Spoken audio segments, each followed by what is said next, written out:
Magandang araw at mabuhay sa mga kapwa kong Pilipino. Ako nga pala si Sigrid Ira Aranyas, galing sa seksyon ng Med 222 at isang karangalan ko pa ngayon na makuha ang inyong atensyon.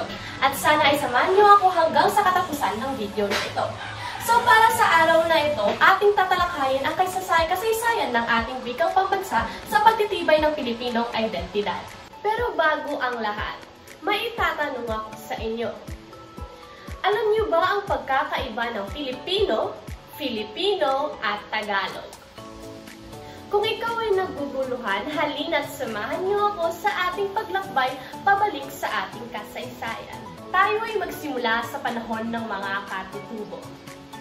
Sa panahon na ito, itinuring ang wikang Austronesiano bilang pinakamalaking pamilya ng wika sa mundo. At ang salitang baybayin naman ay ginagamit ng mga mamamayan bilang pagsulat ng ating wika.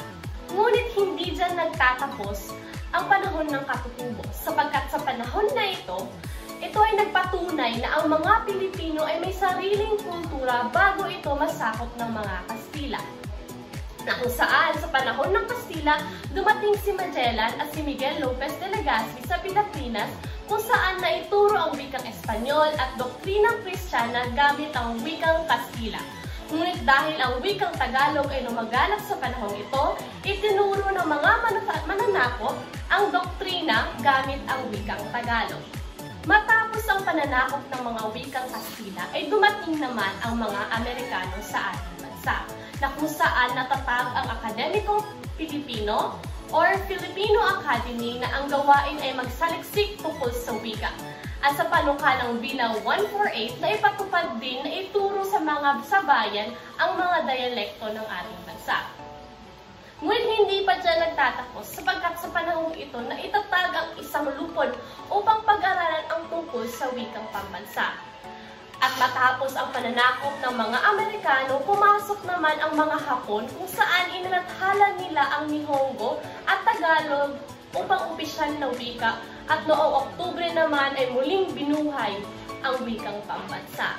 Matapos ang pananakop ng mga Hapon ay nakamit na ng Pilipinas ang pagsasarili o kasarinlan, at sa panahon na ito ay nagkaroon ng batas hingin sa pagsulong ng ating wikang pambansa.